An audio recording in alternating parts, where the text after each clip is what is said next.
Hi,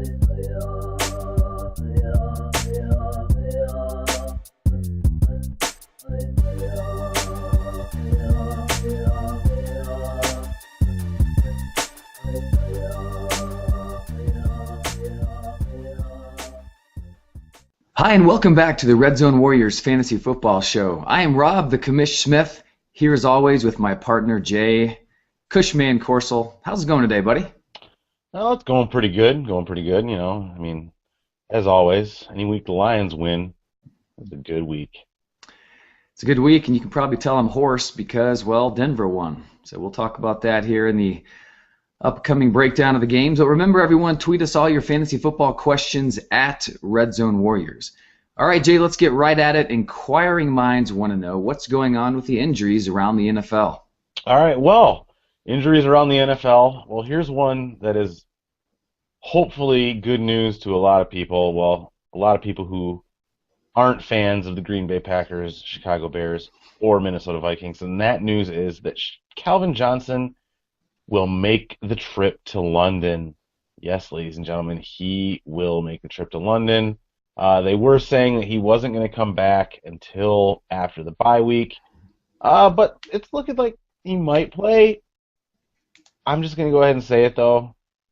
Don't count on it. He might just be going to support the team, and maybe he just wants to make a trip to London. Pierre Thomas has a shoulder injury and will miss 2 to 3 weeks. Well, lucky for the Saints that Mark Ingram just came back, huh? Wow. Andre Ellington suffered a rib injury in the first half of his game against Oakland this week. He did play the second half. He seemed fine. He had 160 total yards. That's 88 rushing yards, 72 receiving yards. That's 30 total touches. So unless we hear further information about this, like he's not going to play, which we haven't heard, I wouldn't sweat this too much, Andre Ellington owners. Reggie Wayne has to have an MRI on his elbow. He injured his elbow in the game this week. He was able to play through it, but let's keep an eye on his status here. Reggie Wayne does present an injury risk because, well, he's fucking old. Listen, if RG3 is cleared, he will start in week 8. It's possible that he's going to do... I mean, look, they're down to fucking Colt McCoy. So, look, you would think that they learned their lesson, Rob, with rushing RG3 back. This is a different coaching staff. Maybe they didn't learn their lesson. You'd think the general manager would say something, the owners, somebody would fucking say something, but apparently not. So they're going to rush him back. Good luck with that. I wouldn't play him unless he proves that he is healthy and ready to go. We're going to talk about two guys here now. And this is devastating for a lot of people, I think, because a lot of people probably had both of these guys as they were handcuffed to one another. That is, yes, you guessed it, Fred Jackson and C.J. Spiller. Fred Jackson, they're saying 2 to 4 weeks, and C.J. Spiller broke his collarbone and therefore is out for the year. It's a blessing. Yeah, listen, when Fred Jackson comes back, obviously he's going to be the man until further notice, and I'm guessing we're going to talk about this later, although I didn't write that content, but Bryce Brown is the next in line to receive carries there for at least the next 2 to 4 weeks, so keep your eye on that. Reggie Bush is bothered by an ankle injury. He only touched the ball one time in the second half, and he played really sparingly in this game. Joique Bell rushed for only 48 yards. He did have a touchdown. Listen, we'll have to see. Keep an eye on both these running backs. Like I said earlier in the year, it's going to be a clusterfuck in Detroit as far as the backfield goes anyways, as far as who's going to get the carries, and with them both being a little banged up, you're going to have to watch which one is in, which one is out. But I am going to say this, as long as Calvin Johnson is not playing, whichever one of them is in, should see a fair amount of touches. As we said earlier, Colt McCoy replaced the benched Kirk Cousins. Kirk, you looked good in your first two games. After that, well, even during that, you proceeded to turn the ball over. Like, I think it's something like 9 fucking times. It's absolutely ridiculous. Obviously, his ball security is the issue. That is why he was put back on the bench and replaced with somebody who, well, really sucks. Trent Richardson, surprise, surprise, has another injury. So, Ahmad Bradshaw owners, you were happy before, you're even happier now, because Bradshaw, as it should have been anyway, is gonna continue to see the bulk of the carries in Indianapolis and continue to get at least one touchdown every week, as I called it. So, Rob, back to you. Yeah, I appreciate that, Jay. We're going to move on now to what we do every week, where we recap the NFL games, kind of touch on the most interesting fantasy perspective content here. So we're going to start, Jay, with the Thursday night game where we had the classic battle between the Jets and the Patriots. Yeah, the Jets and the Patriots, two teams that I'm not really big fans of. But the Jets I do hate more. And they did lose this one, 27-25. So, let's see what's going on here fantasy-wise. Geno Smith, 20 of 34, 226, touchdown. Added 7 carries for 37 yards, no touchdowns on the ground. Geno Smith. Chris Ivory, 21 carries, 107 yards, and a touchdown. He shows up, of course, the week that I drop him. Chris Johnson got 13 carries in this one for 61 yards. Eric Decker, almost non-existent, 4 carries, 65 yards. The touchdown went to one Jeff Cumberland. He had 3 catches for 50 yards and the touchdown. Other than that, there was no real... Oh, Chris Ivory did add 4 catches for 18 yards. God damn it, Chris Ivory, you fucker. Moving on to the Patriots side of the ball, Tom Brady did Tom Brady things that we haven't seen Tom Brady do for, well, a little while yet now. At least not very consistently. Tom Brady went 20 of 37 for 261 yards and 3 touchdowns, folks. And then there was my guy, my man, Shane Vereen, 11 carries for 43 yards. Not a great, not a great rushing night. Oh, wait. 5 receptions on 8 targets for 71 yards and 2 touchdowns, ladies and gentlemen. Vereen killed it. Hopefully this is something we're going to continue to see a lot of now that Mr. Ridley is benched for the year with an injury. Gronkowski had 5 catches for 68 yards. Brandon LaFell showed up a little bit in this one. 4 catches for 55 yards. Edelman was held to a surprisingly few 4 catches for 44 yards. And with that, Rob, I'm going to send it back to you because I'm sick and tired of talking about these two shithead teams. Yeah, I mean, this was a close one. The Jets should have won it. They had a 30-yard kick blocked at the very end of the game to win. So it's just one of those classic division matchups. As a Lions fan, I can relate to losing because of a kicker. Missed field goals for sure. All right, so we're going to move on to what was my game of the week. The Broncos smashing of the 49ers at home. Peyton Manning reaches 509 in the first half, no less, throws the historic NFL-breaking touchdown records left and right. It was phenomenal. It's great to be there. Fortunate enough to be able to go down on the field prior to the game. See these guys, and they are huge, ladies and gentlemen. This just out. NFL players are big. They're big. You heard it here first. You did. It's the kind of content we give out here at the Breaking news. Breaking show. news. It was something, man. It was quite. It was really cool to be able to be there and witness that firsthand. It's probably the biggest record in NFL to break. I mean, that's a biggie. So it was really cool to see. And it was also cool to see this ass whooping we put on what's supposedly one of the better NFC teams out there. And for those of you who think the NFC is better than the AFC, folks, that is not the case, at least not this year. AFC is looking strong. All right, so we're going to start with the bad guys. That would be the 49ers in this one. Kaepernick was 24 for 39 for just 263 yards, threw one touchdown, threw one horrible pick to Aqib Talib. Rushing wise, they just didn't do much, frankly. Frank Gore only carried the ball 9 times for 20 yards, which is barely 2 yards a carry. Denver rush defense was doing what they do. Kaepernick, we kept him held in check, only 3 carries for 18 yards. Carlos Hyde didn't do much either, only 3 carries for 15 in this one. Receiving wise, pretty much more of the same. Anquan Bolden was targeted the most, caught 7 out of 10 targets for 50 yards.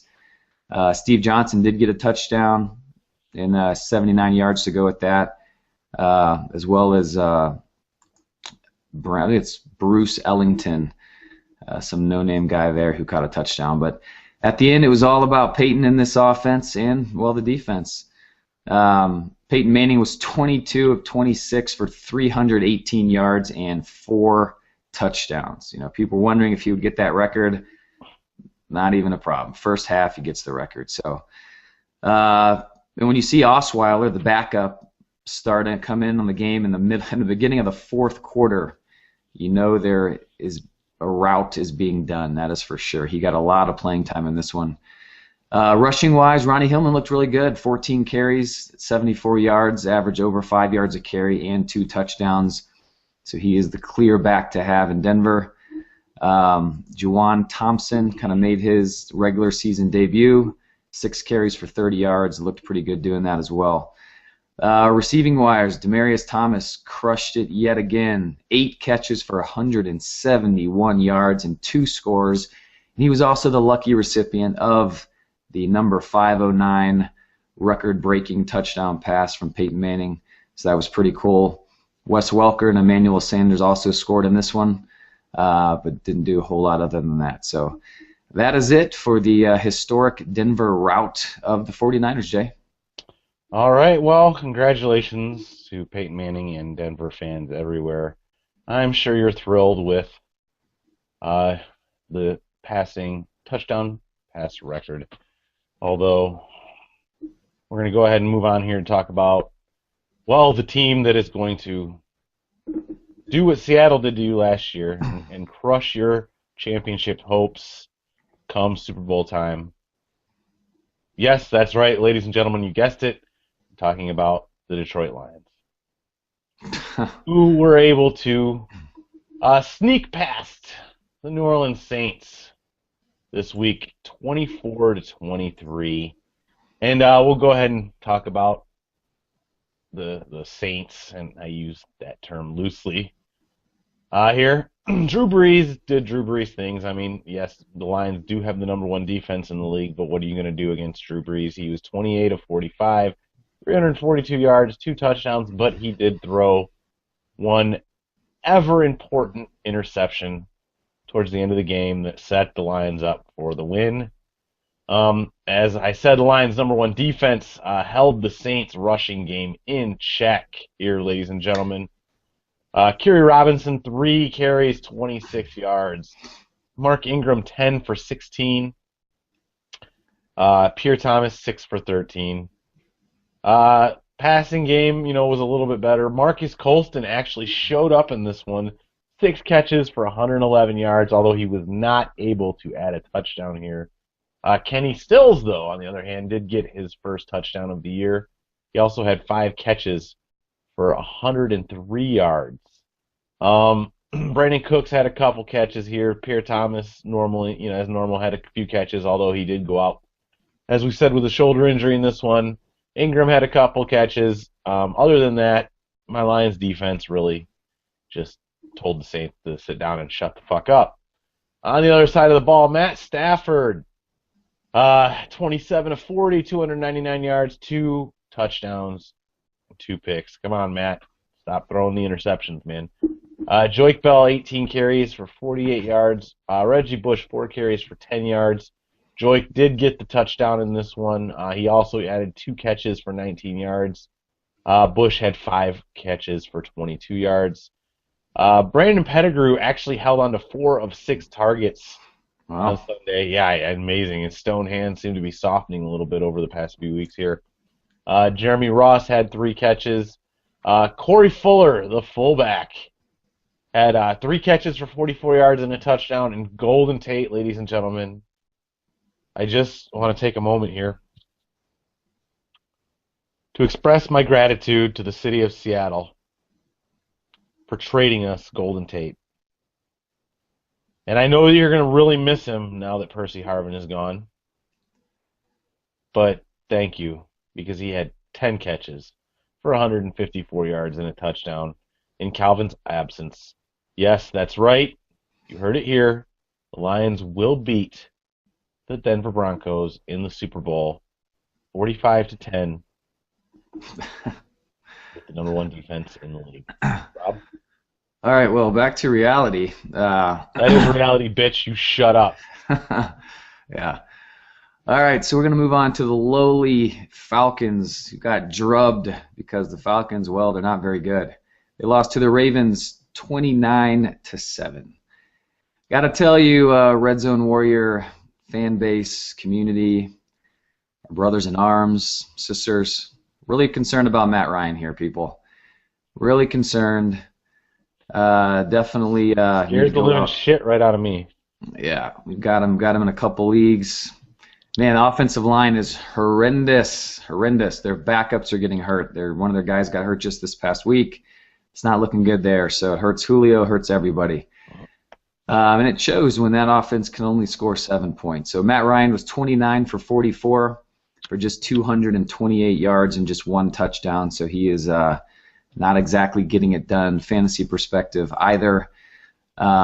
Man, they can't do anything. Rushing, of course, with a bad offensive line, it affects everything. Steven Jackson carried the ball 8 times for only 22 yards. Freeman just carried it twice for 20. You know, Antone Smith got his 5 or so touches, but wasn't able to actually score in this one, surprisingly. So it was just a down week for pretty much everyone, minus Roddy White. He showed up, decided to play a little football. It was nice. Targeted team high 15 times, caught 9 for 100 yards and a score. I believe he surpassed some of the Atlanta Falcons' touchdown record for the franchise also in this one. Julio Jones caught 5 of 8 for just 56 yards, so he's kind of been struggling of late. Sadly, on the Baltimore side, because we Denver fans, well, we hate Baltimore. Joe Flacco, 16 for 25, 258 yards, 2 touchdowns, 2 interceptions. Just a mediocre day for him, coming off a 5-touchdown game last week. Justin Forsett continues to be the bell cow in Baltimore. 23 carries for 95 yards, over 4 yards a carry. No scores in this one. That went to Bernard Pierce, who carried the ball just 8 times for 21 yards. Steve Smith continues to decline the last few weeks in his targets, catches, and fantasy points across the board. That'll happen when you're 95 years old. Yeah, and arthritis is kicking in here mid-season. Just caught 3 of 5 for 67 yards. Torrey Smith has been active now for 2 straight weeks. Caught 3 of 5 for 81 yards and a score.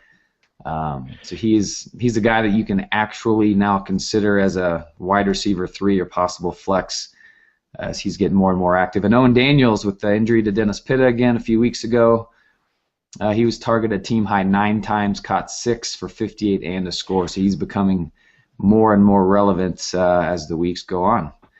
Jay? All right, well, we're going to move on here to the Tennessee-Washington game. And, you know, this was a battle of the great teams of the league right here, I tell you, you know. No, just kidding. Washington and Tennessee suck. Redskins pulled this out 19-17, for those of you living in a cave. Charlie Whitehurst, 17 of 26, 160, 2 touchdowns and a pick. Nothing exciting there except for the 2 touchdowns. Decent, but yardage-wise. Ugh. All right, Bishop Sankey, 16 of 56. Added no catches on 1 target. Good job, Bishop. Kendall Wright, gosh, this guy, you know, he finally showed up a little bit here. 6 catches, 68 yards, and a touchdown. And Derek Hagan, some nobody, 2 catches, 45 yards, and a touchdown. Delaney Walker was held to only 2 catches in this one for 17 yards. Moving on to the other dismal side of the ball here. Kirk Cousins, who got benched partway through this game, went 10 of 16, 139 yards and a pick. Colt McCoy came in, went 11 of 12, 128 yards and a touchdown. Colt McCoy, ladies and gentlemen. Boom. McCoy. Killing it out there. Almighty. He is the future of Washington. Alfred Morris, again, disappointing showing. 18 carries for 54 yards. That's 3 yards a carry. Not looking real great there. No catches for Morris as usual. Roy Halou had 5 carries for 29 yards, which is a hell of a lot better yards per carry than Morris is getting. Halou also added 3 catches, but for negative 9 yards. Pierre Garçon. What can I say about Pierre Garçon? 5 catches for 87 yards and 1 touchdown. Now, I'm going to say that out of that 87 yards, 70 of it came from 1 catch for a touchdown, 70 yards, from Colt McCoy. But we'll take it. Yeah, we would. Oh, absolutely, we'll absolutely take it.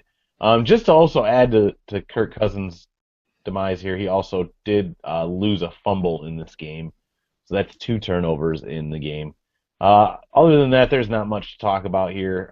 Look elsewhere, ladies and gentlemen, for your fantasy prospects than Washington or Tennessee. Rob? Yeah, I believe they have already named Colt McCoy the starter this week, assuming RG3 cannot play, so he's going to get the nod over Kirk Cousins. So that's not ideal. But I'm glad I traded Pierre Garçon. Yeah, it might get a little dismal there. Hopefully Jordan Reed can still maintain his value. So, all right, so we're going to move on to a game that warms my heart, and that would be the what else can you say? The mediocre 3-3 Seattle Seahawks, losing yet again 2 in a row. That is, to the now 2-4 Rams. Well, wow. There's one thing that wasn't mediocre in that game, and that was Russell Wilson's fantasy performance. Oh man, he crushed it. I think he scored like 40 points or something. 40 fucking points, dude. Yeah, he did. Little guy did well in this one. He was completed 23 of 36 for 313 yards, which, folks, again, unless you were in that cave that Cushman mentioned earlier, Russell Wilson does not throw at 300 yards normally. On top of that, he threw 2 touchdowns, no interceptions, and, well, he ran. And he ran for 106 yards. Wow. The guy is carrying this team on his shoulders, hands down. He reminds me of Denard Robinson when he played for Michigan a few years ago as quarterback, when he would rush for 200 yards and throw for 600 a game. Yeah. I mean, Russell playing this way, I mean, granted he doesn't do this every week, but it's just hard to bench the guy when he can. Well, you got to remember, Marshawn Lynch has been a little shaky the past couple weeks in both their losses, and the week before that also when Russell killed it. And so as long as he's being a little shaky like that, you can expect Russell Wilson to be trying to do everything. Yeah, for sure. I mean, Lynch he got 18 carries, so clearly he's not hurt, or they wouldn't be pushing him that much, but he was only able to get 53 yards. That's less than 3 yards a carry. So I don't know what's going on there with Lynch, but it's not great, whatever it is. Receiving-wise, Doug Baldwin was, of course, targeted the most. Now that Percy Harvin is gone, he had targeted 11 times, caught 7 for 123 yards and a score. So if you roll the dice on kind of playing him the first week out without Percy, he did well for you. The other relevant guy, probably other relevant wide receiver here, is Jermaine Kearse. He got 3 of 6 for 50 yards, but he's probably the more dynamic guy, probably has more upside, but Baldwin's kind of going to be the higher floor guy, it seems like, in this pass offense moving forward. On the Rams side of the ball, we had Austin Davis. They were playing Seattle at the end of the day, 18 for 21 for just 152 yards. Did score twice and no picks. The guy's not been pretty good about not throwing picks and kind of holding onto the ball and then keeping it safe and whatnot. So but 152 yards isn't exactly going to get it done for fantasy. So he's kind of a sketchy play week in and week out. Trey Mason really pulled away from the group in this one. They gave him 18 carries for 85 yards. That's just shy of 5 yards a carry, folks, against Seattle and a score. So if there's any chance he's still out there on the waiver wires, he's definitely a trade for guy. Benny Cunningham, alternatively, 2 carries for 3 yards. So it's pretty much a Trey Mason show there in St. Louis. And lastly, man, where did Brian Quick go, Jay? I mean, I know they're playing St. Louis, or playing Seattle, but man, caught all of his 2 targets for 33 yards. That was it for this one. Yeah, that's brutal. I'm hoping he shows back up a little bit. Hoping that was just the Seattle Seahawk wide receiver blues. Yeah. Cunningham caught all 5 of his targets out of the backfield for 46 yards and a score, so able to get it done that way. The big news around this game was, well, clearly that Rams actually won, but I'm sure if you've seen ESPN at all the last couple days, Rams did a trick play off a kickoff where Tavon Austin pretended to catch it across the wrong side of the field. All the Seahawks fell for it, and the guy ran it like 95 yards down the right sideline, untouched. It was hilarious and embarrassing for Seattle, which also warms my heart. All right, Jay. Warms your heart. I know how you feel. I love it when the Bears get embarrassed. Glorious. Fucking right down in the conkles, subconkles even gets warmed up. So moving on to another couple of teams that, well, we'll see with these guys. The Browns lose to the Jags 24-6. This one, Brian Hoyer, pretty unimpressive. I mean, 16 of 41. Good God almighty, that's bad. 215 yards and a pick. Ben Tate was disappointing in this one. 16 carries for 36 yards and 1 catch for -2 yards. Crowell, equally disappointing, 7 carries for 18 yards, 1 catch for 5 yards. I guess really the only fantasy relevancy you're going to find here is in one Andrew Hawkins, 5 catches for 112 yards. He did not get a touchdown as there was not one thrown in this game. Jordan Cameron only had 1 catch for 5 yards, folks. Not looking good there. He is not the dominating force at tight end he was last year, even with Josh Gordon missing from the lineup. Jacksonville side of the ball, Blake Bortles. Gosh, man, this guy, I mean, I know rookies throw picks, but this guy, every week we talk about him, more and more interceptions keep mounting up. He was 17 of 31, 159 yards, 1 touchdown, and 3 interceptions. Blake, keep playing like that, and we're going to see Chad Henne back on the field. Good God. Denard Robinson in this one. I've been waiting for Jacksonville to actually start using this guy. He had 22 carries, ladies and gentlemen. Little tiny shoelace, Denard Robinson. 22 carries, 127 yards, and a touchdown. Storm Johnson, 6 carries for 16 yards and a touchdown. Allen Robinson, 4 catches for 60 yards and a touchdown. Other than that, not much to mention here. I guess Clay Harbor, 6 catches for 34 yards on his 6 targets. So other than those things, I have nothing to talk about in this game. But Denard Robinson. If this guy keeps getting 22 carries a game, get him on your radar because he is explosive. Rob? Yeah, I don't know how many games he'll be able to play at 22 carries a game, but this is true. While he's in there. True. Yeah, this was a weird one. I mean, obviously the Browns were seemingly the better team here. Jags hadn't won a game all season, and actually their defense is looking pretty good. Jay and I started them in our FFPC league, and they scored 17 points for us. So their defense is actually relatively legit, but offensively, not so much, but they got it done this one. All right, so we're going to move on to another drubbing. Kind of surprisingly, it's not that the Colts winning is like a major surprise or shock, just the fact that the Bengals, well, they didn't score any points. You know, they didn't have A.J. Green in this one, but still, pretty good offense there. They just got drubbed. Start with the Cincinnati side of the ball, the Red Rocket, 18 completions out of 38 attempts for only a meager 126 yards. No TDs, no interceptions. Well, that's what happens when A.J. Green is not on the field, apparently. Mohamed Sanu, well, he was 0 for 0 in his pass attempts. He is actually a pretty good quarterback out of the backfield, but not so much in this one. Giovanni Bernard, this was kind of weird. Well, their whole rushing game was weird. He only had 7 carries for 17 yards, and Jeremy Hill only had 4 carries for 15 yards. Neither one of them scored. Neither one of them did much in the receiving game either. It was just a real dud here for the Cincinnati Bengals. Andrew Luck continues to do Luck-type things, 27-42 for 344 yards, 2 touchdowns, and no picks. The guy's crushing it in every way possible. On the rushing side of the ball, Trent Richardson is actually kind of quietly having a good season here. I know he started out horribly. Most people dropped him, but he's actually worth a RB2 flex start at this point. He had 14 carries and set for 77 yards.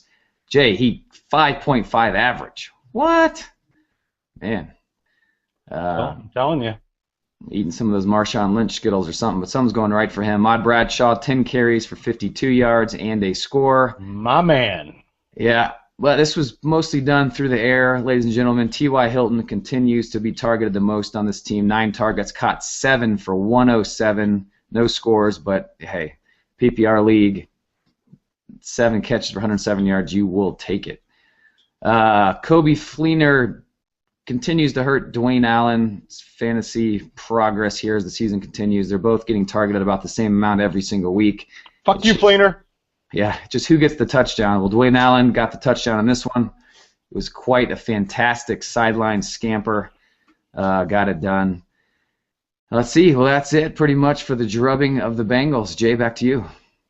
All right, well, we're going to talk now about the Minnesota Vikings losing. And anytime anybody besides the Lions loses in the NFC North, I'm happy. The Vikings lost to the Bills 17-16.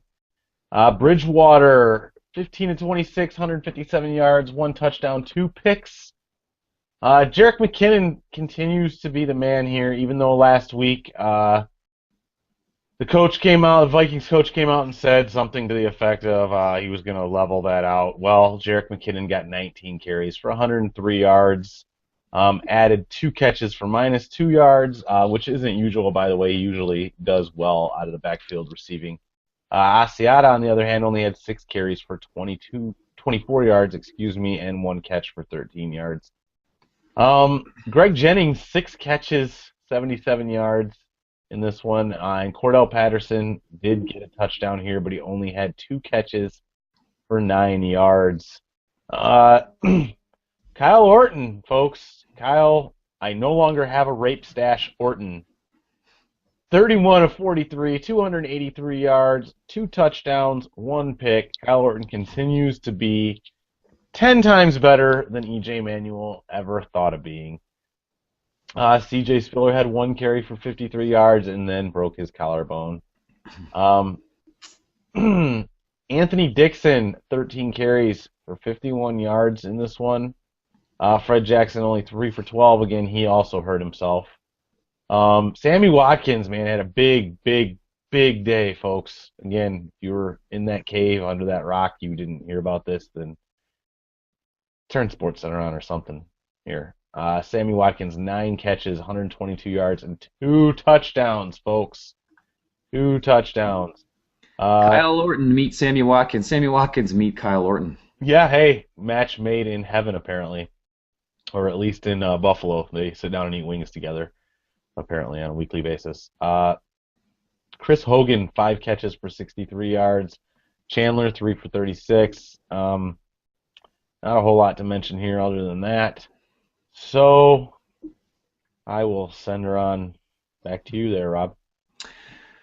Well, Jay, this is a game that I know warmed your subconkles. This would be the Dolphins shockingly beating the Bears at the Bears. The Bears have lost 3 straight at home. That's just weird. Listen, nothing shocking about this, all right? I've been saying it for years. The Bears fucking suck.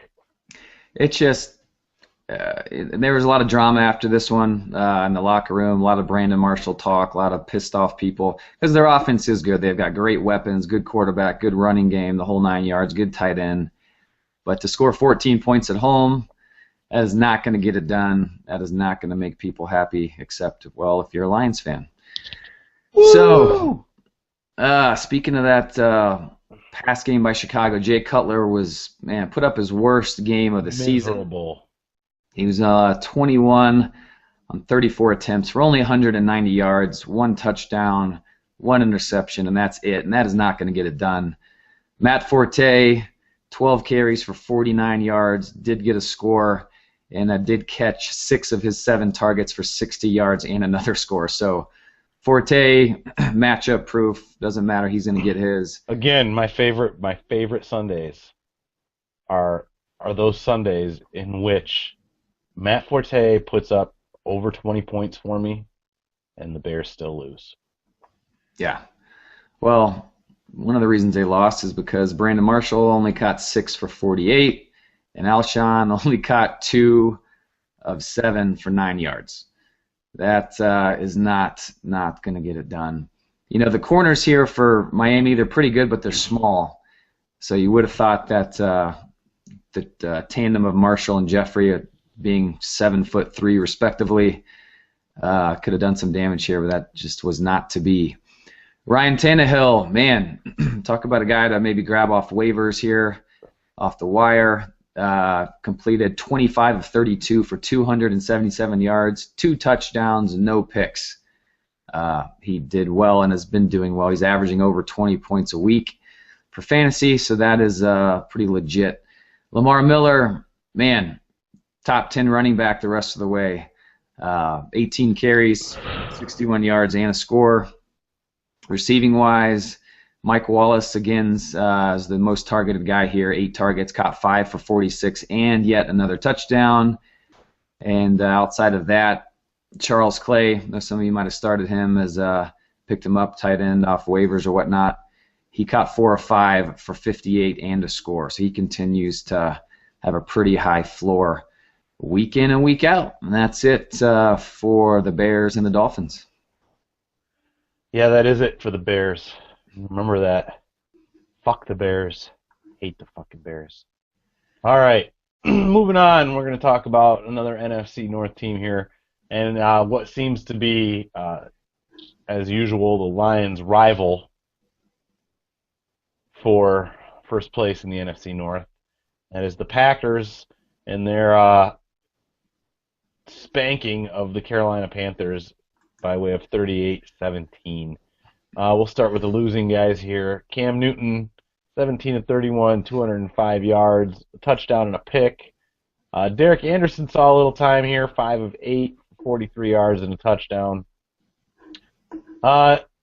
Jonathan Stewart was, as D'Angelo Williams is still injured, the main back here, 13 carries for 50 yards. He added 1 catch for 12 yards. Newton, 7 carries for 41 yards. Greg Olsen, as we said, very much at the beginning of the season and before the beginning of the season would be a top 5 tight end this year, and he continues to head in that direction, catching 8 of his 8 targets for 105 yards. Did not get a touchdown in this one. Kelvin Benjamin, though, did get a touchdown, also 3 catches for 61 yards. The other touchdown went to nobody by the name of Brenton Burson. He had 3 catches for 21 yards and a touchdown. Moving over to the fucking Packers side of the ball.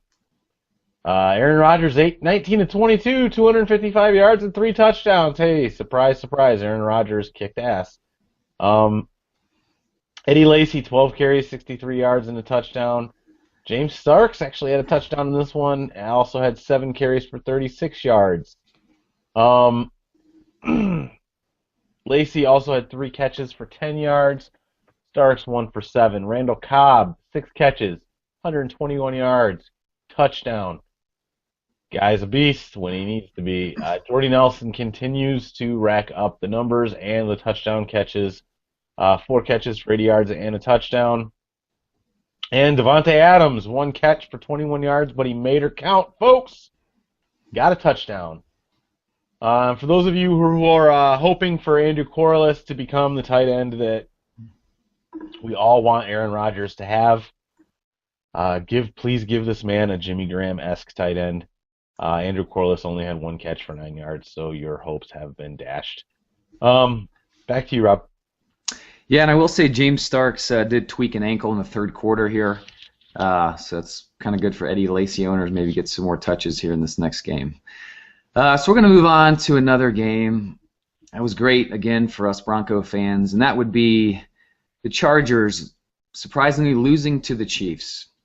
That's good for the Broncos in our division. So not only did the Seahawks lose, not only did the Chargers lose, not only did Peyton Manning break the all-time touchdown record at home in the end zone, of which I was sitting, no less. It was quite the Sunday. Alex Smith, 19-28 for 221 yards, 1 score, no pick. Jamal Charles is back, baby. He's back. He's consistent. He's doing good Jamal Charles type things. 22 carries for 95 yards and a score. Davis did get a little bit here. Niles just spelled Jamal, 10 carries for 25 yards. That's about it there. Receiving-wise, Dwayne Bowe was targeted the most, 7 times, caught 5 for 84, so he did halfway decent, although he still sucks and we don't like him. Travis Kelce kind of came up small, caught all 4 of his targets, but for only 33 yards, so kind of a let us down in this one. Phillip Rivers, 17-31, 205 yards, 2 touchdowns, 1 pick, so he still did pretty good for his fantasy owners. And Brandon Oliver continues to get the majority of the carries, with Ryan Matthews still out, will also be out this week. Had 15 carries, 67 yards, no scores. Keenan Allen was targeted the most from a receiving perspective, caught 6 of 10 for 58, and Gates got the lone score, catching 3 of 5 for 61. So that is it for the Chargers and the Chiefs. All right, moving on to Arizona, Oakland. And I'm sure nobody was shocked here when Oakland lost 24-13. Carson Palmer returned this week. Thank God. Thank God that Carson Palmer returned this week. At least Michael Floyd and Larry Fitzgerald owners are thanking God, or whoever it is they may thank. Carson Palmer went 22 of 31 for 253 yards, 2 touchdowns, and a pick. Looked halfway decent. Andre Ellington, 24 carries for 88 yards. No touchdown because Stephon Taylor stole the touchdown, and 12 carries for 40 yards.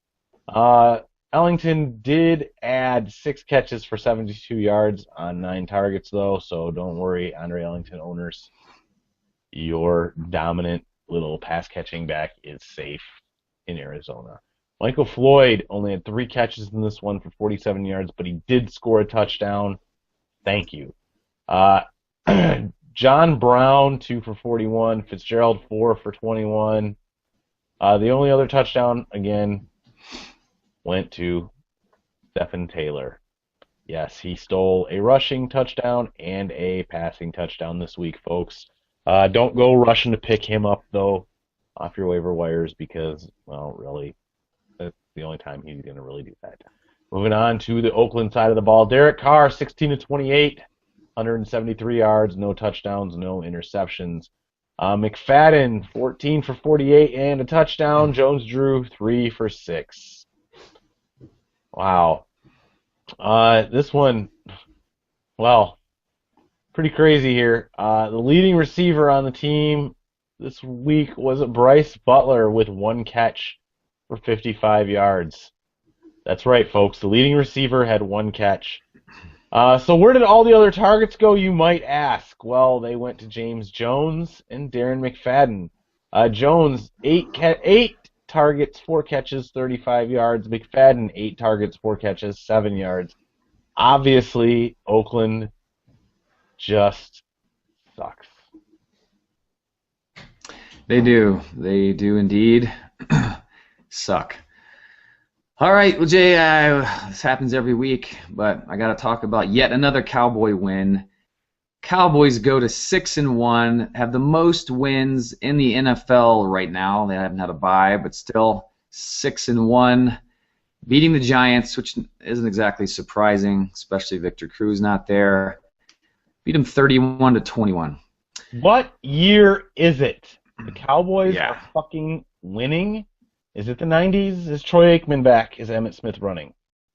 No, but DeMarco Murray's running, and DeMarco Murray just set the all-time record, 7 straight consecutive 100-yard games. That has never happened in the history of the NFL, which was surprising to me, frankly, but it hadn't passed the great Jim Brown to get that record. Hats off to you, DeMarco, kind sir.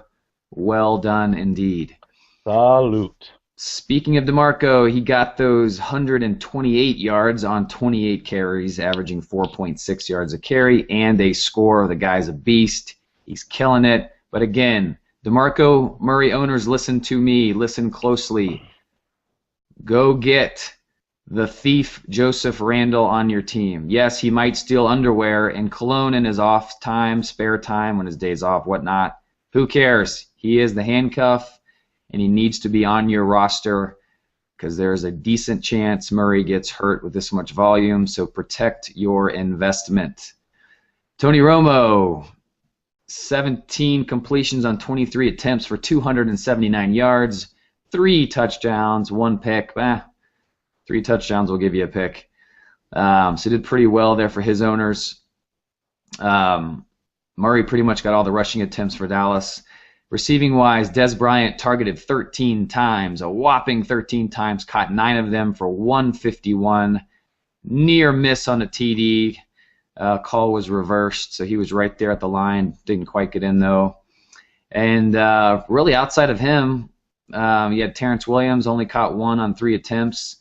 And some guy named Gavin Escobar, which would be their second or third string tight end, caught 3 of 3 for 65 and 2 touchdowns. So he stole touchdowns from everybody here, which we as fantasy owners and lovers hate to see, but it does happen, unfortunately.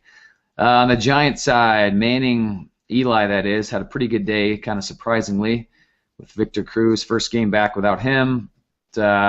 Completed 21 of 33, 248 yards, and 3 scores and no picks. Andre Williams, again, with Rashad Jennings still out. Now they're heading into their bye week this week. He got 18 carries, but for only 51 yards. So Rashad gets back. He's definitely going to be the guy to have in New York, as he was for the first 5 or so games. Larry Donald sprang back to life, clearly benched himself as he should on his own fantasy team so he can actually produce. Caught all of 7 targets for 90 yards. I believe he did lose a fumble. He lost 2 fumbles, actually. Shame on you, Larry Donald, or Donnell, whatever you call yourself. 2 fumbles lost. Not good. It's a good way to find the bench. Unacceptable. It definitely is. And that is it for the 6-1 Cowboys. 6-1 Cowboys. God, did not see that coming, man. That defense was supposed to just be god awful. So we'll move on here to the Monday night game. Last night's game, ladies and gentlemen, actually turned out to be a pretty decent game. Houston did lose this one 30-23. Ryan Fitzpatrick, 21 of 32, 262 yards, 2 touchdowns and a pick. Arian Foster, 20 carries, 102 yards, added 4 catches for 13 yards and a touchdown. DeAndre Hopkins, who was supposed to be somewhat hobbled in this one, seemed like he was not. 6 catches, 108 yards. Andre Johnson, 5 for 77. Garrett Graham, 2 for 24. Alfred Blue did have 1 catch for 11 yards and a touchdown. Hopkins and Foster both lost fumbles in this one, folks. So moving on to the Pittsburgh side of the ball. Ben Roethlisberger, 23 of 33, 265 yards and 2 touchdowns. Doing normal Ben Roethlisberger things. Although we did see another quarterback in this game. One Antonio Brown had one pass for one completion of 3 yards and a touchdown. That's right, ladies and gentlemen. Antonio Brown, he does it all. He does it all. LeGarrette Blount, 7 carries for 9 yards, but as usual, Le'Veon Bell led the way in this one. 12 carries, 57 yards. Antonio Brown had 9 catches for 90 yards in this one. Although he did throw a touchdown, he did not catch one. Le'Veon Bell, 8 catches for 88 yards and a touchdown. And Martavius Bryant, 2 catches for 40 yards and a touchdown. And Lance Moore, ladies and gentlemen, the ex-New Orleans Saint, Lance Moore made a showing. We have a sighting. He had 2 catches for 12 yards and a touchdown. LeGarrette Blount also added 1 catch for 8 yards. And that's it for Pittsburgh-Houston. Rob? All right, well, that is it for the Week 7 recap. We're going to move on now to the waiver wire pickups this week, and we're going to start with quarterbacks. And, Jay, you were going to start us out with one Robert the Griffin III. Robert the Griffin III? Is he part of Gryffindor, Rob? Maybe he is. Maybe he is. Yeah, I kind of figure that he would actually probably be more part of, like, Hufflepuff. He's kind of a pussy. Anyway, yeah, look, if somebody dropped RG3 when he got hurt, which is honestly a damn good possibility because he wasn't really doing shit before then, you can go get him. He's expected to begin practicing by midweek. He could start for Washington when they face Cowboys and Dallas on Monday night. I wouldn't count on this too much. And after that, they got the Vikings and then the bye week. In all honesty, and I'm sure you agree with me on this one, Rob, if the Redskins were smart, they would sit RG3 until after the bye week. I mean, their season's pretty much fucked anyway, so why rush the guy back? But if he's there and you need him, go ahead and pick him up. Rob? Yeah, we're going to move on to what's probably a better option, and that would be Carson Palmer. Man, he's got a really good matchup this week against the Eagles. And they've allowed 13 touchdown passes, or giving up 256 passing yards per game. He himself has thrown 503 yards and 4 touchdowns in the 2 games he's been back in the lineup. And he's got at least 2 touchdowns and 250 yards in each of his 3 starts this year. So, folks, he's probably still out there. Could very well be, given this was only his 2nd week back from that nerve shoulder issue, but that seems to be behind him. He's got good weapons, got a good team with a pretty good matchup here coming up the next few weeks. So definitely take a look at Carson Palmer, especially you Matt Ryan owners out there. I picked up Carson Palmer myself, played him over Matt Ryan last week, which ultimately was a good decision. I might have to keep doing that moving forward. Yeah, Matt Ryan owners, man. Help yourself out. Listen to what we're talking about right now. Quarterbacks. You're a Matt Ryan owner. And another one you might want to look into, as we said earlier, Ryan Tannehill.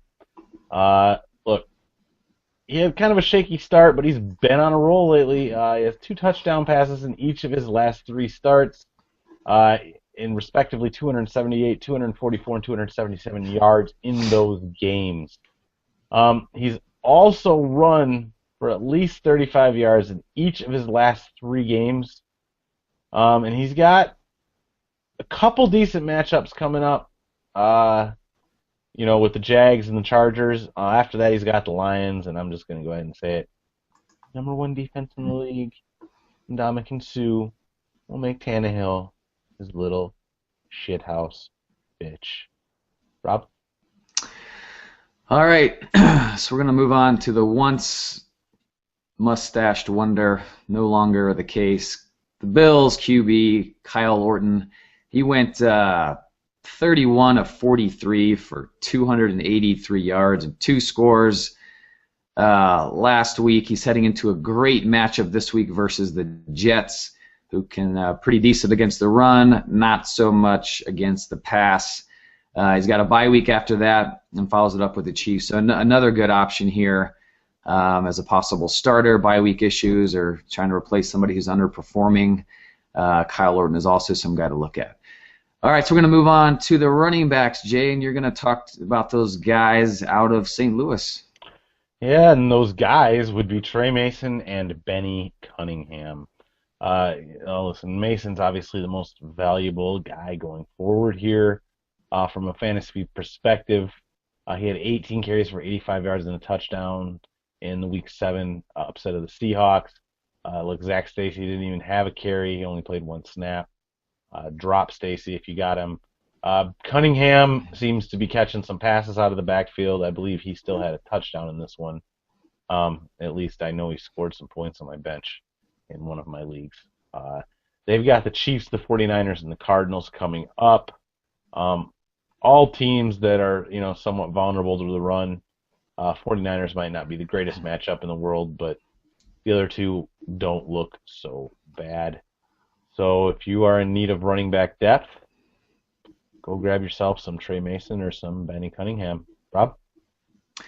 Yeah, so we're going to move on to what's probably going to be the hottest pickup. That would be the Bills' 3rd and 4th running back, given that Spiller and Fred Jackson are both out. Spiller for the season, Jackson for at least 2 to 4 weeks with another growing injury. Wow, those are just happening way too often because I hate saying the word, frankly. But the deal here is, Anthony Dixon, they're saying it's probably the safest pick. He's the big kind of plodding back, pretty trusted in the organization. Bryce Brown has been a healthy and active for every game this season just because they didn't need that many running backs on the in the lineup there and have active. So, but he's definitely the guy with the most upside. They did the coaching staff there did bring him in this past offseason, so he's their guy.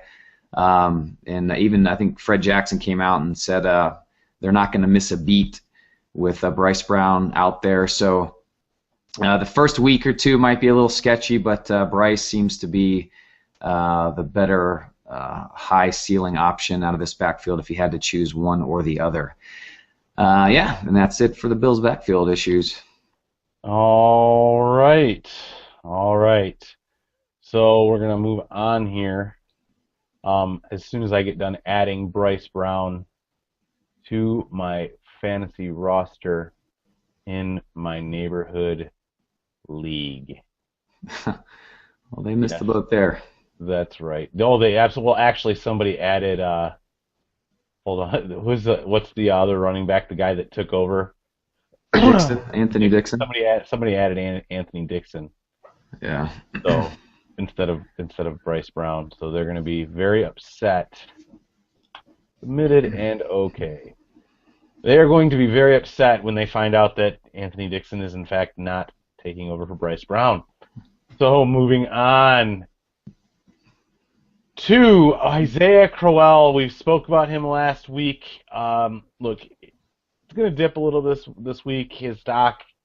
If Tate goes down, though, this guy seems to be getting more attention than Terrence West.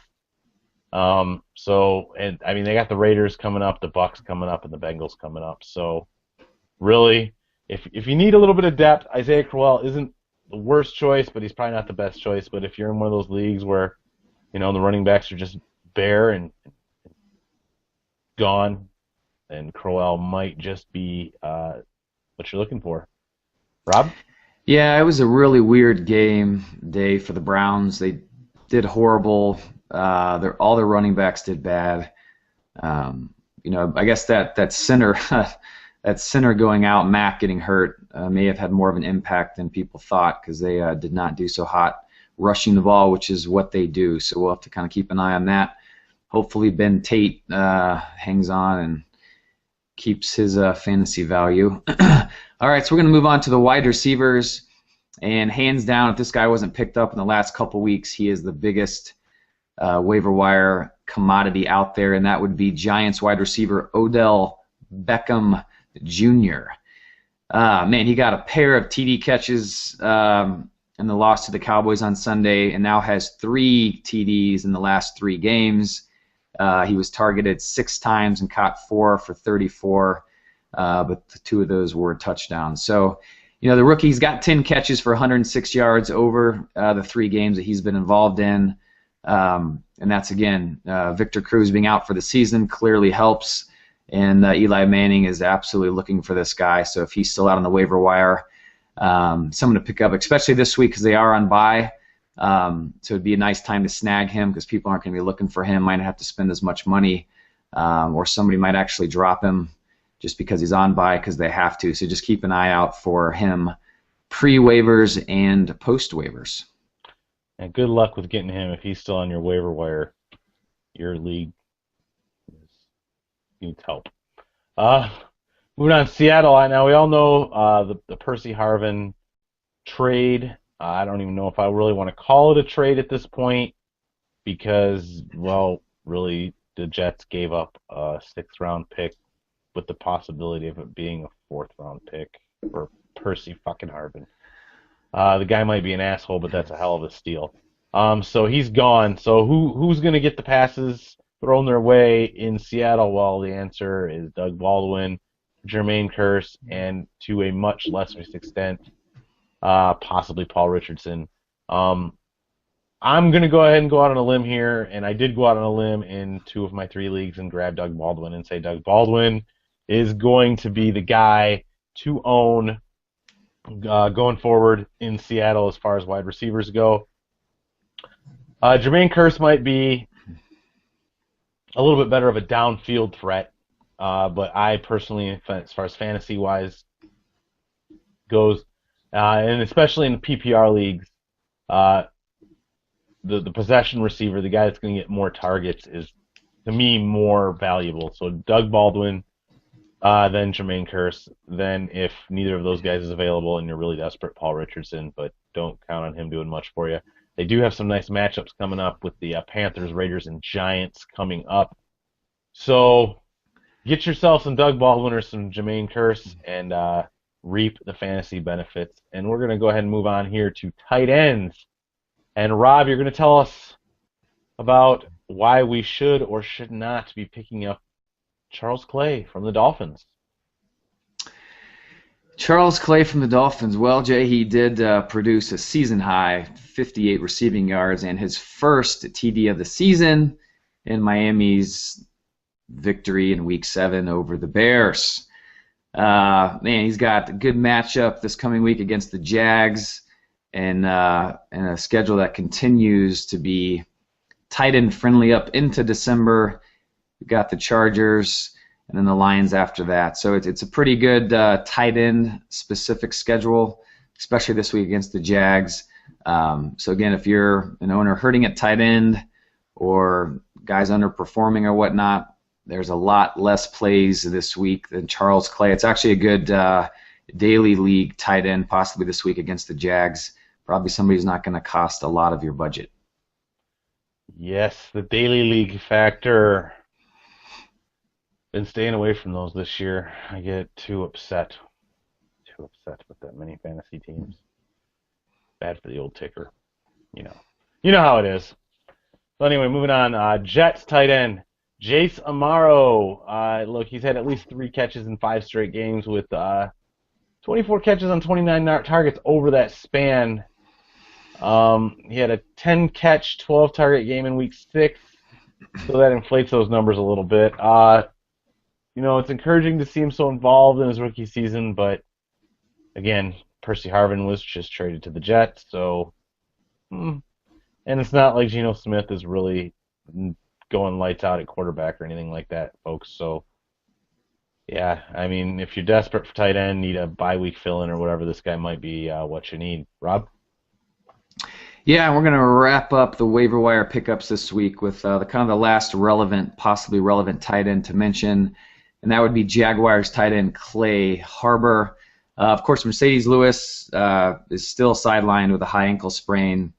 and likely to be out for quite some time. So Harbor is still reasonably productive. Over the last 4 weeks, he's caught 20 of 22 targets for 217 yards and a touchdown. So that's a pretty damn good catch rate.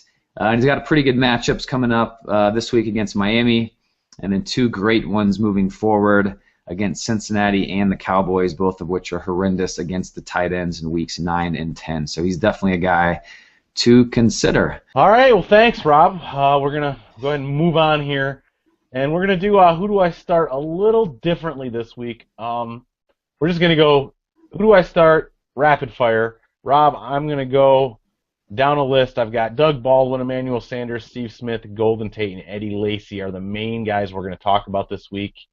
And I'm going to say Doug Baldwin and you're going to give us your rapid fire answers on these. No need to go too far in depth here. So here we go. So Doug Baldwin or Torrey Smith? Doug Baldwin. Doug Baldwin or Reggie Wayne? Given the elbow issues, Doug Baldwin. All right, Doug Baldwin or Cecil Shorts? That's a tough one. I think I might go with the Shorts on that one. All right. Moving on from Doug Baldwin, we're going to go Emmanuel Sanders or Alshon Jeffrey. Yeah, I think I'd have to go with Alshon. All right. Sanders or Golden Tate? Golden Tate playing in the London game this week against the lowly Falcons. Dear God. I think I'm going to go with Tate. Good call, good call. All right, moving on. Steve Smith or Michael Floyd? Steve Smith versus Seattle, mind you. Yeah, I know. Definitely going to go with Floyd on this one. Yeah. Steve Smith or Deshaun Jackson? Well, on principle, Jay, because I hate Deshaun Jackson, I will go with Steve Smith. However, for our fantasy listeners out there, Deshaun is probably the better play. Yeah, but he is an asshole. Steve Smith or Andre Johnson? Again, just because of Steve's matchup and so forth, I'll take Andre. All right, moving on here. Golden Tate, again, London game, or Sammy Watkins at the Jets? Yeah, Jets are so bad. I know Atlanta's bad as well. I think I would, Sammy Watkins they're both really, really hot wide receivers here.